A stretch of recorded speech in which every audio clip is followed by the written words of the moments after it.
இந்திய நாட்டுக்குன்னு இந்த சீதோஷ்ண நிலைமைக்கு ஒரு உணவு இருக்குது. அதே வட இந்தியாவில் நம்ம சப்பாத்தி சாப்பிட்றோம்.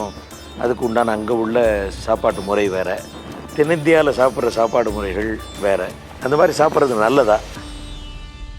ஒன்று, அந்த காலத்தில் இருந்த கட்டுப்பாடுக்கு அனுசாரமாக சாப்பிட்டாங்க. அது ஒரு தன்மை இருக்குது. நாட்டுடைய இல்லை அந்த கலாச்சாரத்தை ஒரு உணவாக மாறிடுது. அதே நேரத்தில் சீதோஷ்ண விஷயம் கூட இருக்குது.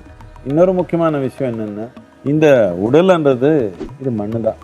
இந்த மண் ஆஸ்திரேலியாவில் வர்ற மண் இங்கே கொஞ்சம் சேர்த்துனா இதில் நல்லபடியாக நடக்குமா?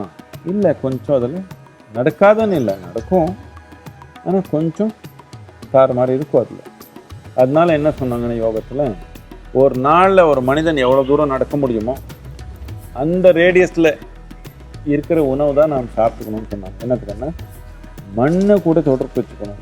நம்ம எங்கே வாழ்கிறோமோ அந்த மண்ணு கூட தொடர்பு வச்சுக்கிறது எப்போவுமே மண்ணில் இருக்கணும்னு இல்லை. நாம் இருக்கிற மண்ணில் வளர்ந்த உணவு சாப்பிட்றதே மண்ணு கூட ஒரு தொடர்பு நம்ம. அதனாலே முடிஞ்ச அளவுக்கு எல்லாருமே லோக்கல் உணவு சாப்பிட்டோம், லோக்கலில் வளர்ந்த உணவு சாப்பிட்டோம். இதில் கட்டாயமாக ஒரு பயன் இருக்குது.